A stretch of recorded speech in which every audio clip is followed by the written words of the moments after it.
Spørgsmål 1. Hvorfor har vi nat og dag? Vi har nat og dag på jorden, fordi at jorden ikke kan være oplyst hele tiden af solen, fordi at jorden drejer om sig selv, så derfor vil der hele tiden være en del, der har nat, og en del, der har dag. Jordens rotationstid på et døgn varer ca. 23 timer og 56 minutter, og rundt regnet runder vi det op til 24 timer. På jorden ser man, at solen står op i øst og går ned i vest. Spørgsmål 2. Hvorfor har vi årstider? Jorden hælder ca. 23 grader i forhold til lodret, og om sommeren har vi dagene længere end om vinteren, fordi om sommeren er solstrålingerne per kvadratmeter større, det vil sige, at når solen er højere på himlen, For jorden tager det ca. 365 dage at lave en ellipse rundt om solen, så derfor har vi årstider. Og om sommeren er det varmere, fordi at solens stråler rammer samme sted i forhold til om vinteren, hvor det er bredt ud på flere steder. Så derfor får vi varme om sommeren og kulde om vinteren. Spørgsmål 3. Hvor kan man opleve midnatssol? Under midnatssol oplever man, at solen aldrig går ned. Det vil kunne ses i horisonten døgnets alle 24 timer. Man oplever midnatssol ved at rejse til polarcirklen, hvor der vil være mulighed for, at solen aldrig går ned eller står op. Man kan opleve midnatssol på grund af at jordens hældning.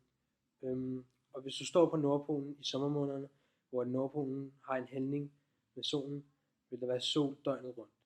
Hvis du tværtimod står ved Sydpolen, vil der være uafbrudt nat, fordi jordens hældning ikke får Sydpolen ind i dagslys. Spørgsmål 4. Hvad er månen og hvad er solen?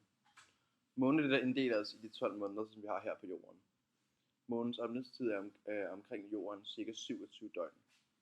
Det er også det tætteste himmellegeme, der er, og afstanden er 384.000 km. Dens radius er også 1.374 km, altså en fjerdedel af jordens radius. Månen er det, vi ser på himlen om natten, som lyser op i et hvidt skær.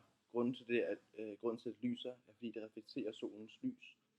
Så vi ser altså månen, fordi solen lyser den op og afspejler lyset ned på os. Solen er en helt almindelig stjerne, men for os mennesker på jorden betyder den faktisk alt. Solen er grund til, at der er liv på jorden, og solen er også skyld i vores årstider, vejret, havstrømmene og ikke mindst klimaet her på jorden. Hvis solen ikke var her, vil jorden se meget anderledes ud. Månens faser. Månen har 4 faser, som man kan definere ved at se på månens placering i forhold til solen og jorden. Nymånen er det, hvor at vi har en sol, og månen den så kommer ind foran, og det er det, der giver os solformørkelse, sådan så at vi vil kunne se et skær rundt om månen, hvor at der vil være noget lys. Udover det, så har vi det, der hedder en tiltagende måne, som er hvor at månen den bliver større og større, da solens lys begynder at ramme månen mere. At det vil sige, at om natten, når du ser den her måne, der hænger der, og ligner en bananskrald, hvor at den der også er med i palle falder ned fra månen, der vil du kunne se, at solens lys hernede fra er grund til, at vi ikke kan se resten af månen. Men når den er tiltagende, så vil det ved solen eller månens hele tiden vokse, så til sidst vil vi faktisk kunne se mere og mere af månen. Så det er den tiltagende. Fuldmåne, det er hvor at det giver lidt sig selv. Det er hvor at månen bare bliver set på helt fuld, hvor at det er fordi at solens lys i forhold til os simpelthen rammer den helt perfekt, sådan så at vi vil kunne se hele skæret af månen, så hele månen bliver oplyst i forhold til os.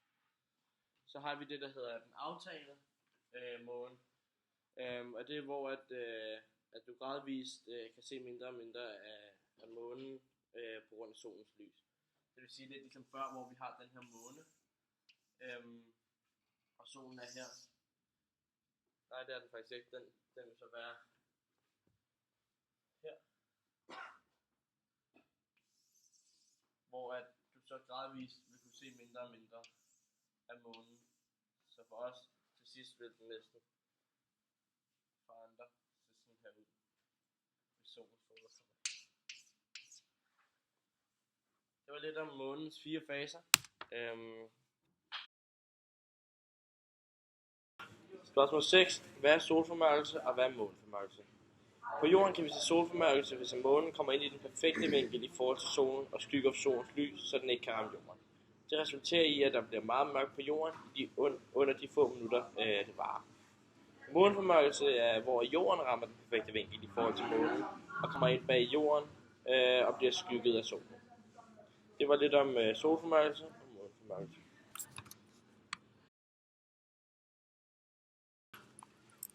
Spørgsmål 7. Planeter fra solen ud. Merkur, Venus, Jorden, Mars, Jupiter, Saturn, Uranus og Neptun. Ud fra de 8 planeter er der 4 gasplaneter. Jupiter, Saturn, Uranus og Neptun. Ud fra de 8 planeter er der 4 klippeplaneter. Merkur, Venus, Jorden og Mars. Spørgsmål 8. Beboelse på planeter. Man kan ikke bo på gasplaneter, da der for det første er et enormt tryk. De har ikke en fast overflade, men kun en atmosfære af f.eks. brint og helium, for at tage Jupiter for eksempel. Et luftskib eller et menneske vil blive knust og fordampet. Og for at kunne bo på en gasplanet, skulle der også være vand og ild, hvilket ikke er blevet fundet endnu. Man har ikke prøvet at bo på klippeplaneter, men forskere undersøger om man kan bo på Mars i øjeblikket. Der er nemlig fundet spor af vand, hvilket kunne være et rigtig godt tegn. Der er dog mange tegn på, at man ikke kan bo på Mars. For eksempel natten er urolig kold, i forhold til dagen, som kan nå helt op på 90 grader.